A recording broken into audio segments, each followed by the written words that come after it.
বিকেল বন্ধুরা, দেখতেই পাচ্ছ আমি জলের বোতল দিয়ে স্নান করছি। কেন বলো তো? আমার শরীরটা খুবই খারাপ লাগছে। তোমরা তো জানো না কেন মাথার মধ্যে এভাবে জল ঢালছি।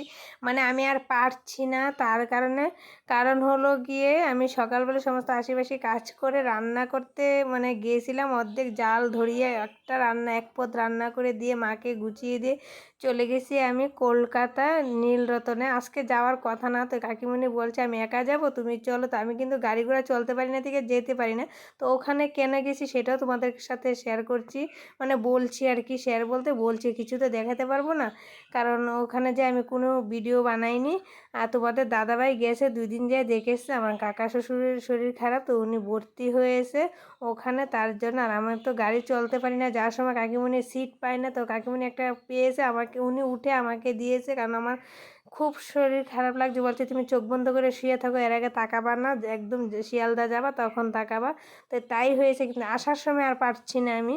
আসার সময় ঠান্ডা ফ্রিজের জল ওই যে কিনে বোতলের জল তারপরে মাথায় দিয়ে এসছি, আর পারছি না। এসে আমি জলের বোতল 5:30 বাজে এসে জলের বোতল ঢেলে দিয়েছি গায়ে।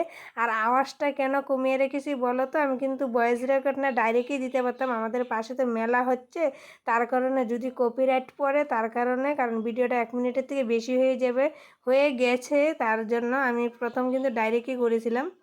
তো যাই হোক, আমি বেশি কিছু নিইনি, একটা জলের বোতল, ব্যাগ আর হাত ব্যাগটাই নিয়েছিলাম। আর এসে আমার শরীরটা এত খারাপ লাগছে, বমি বমি, বমি তো করেই দিয়েছি মনে করে ট্রেনের মধ্যে একটু।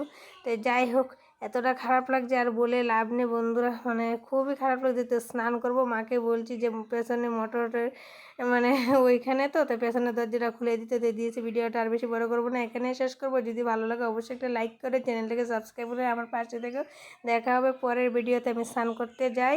টাটা বন্ধু।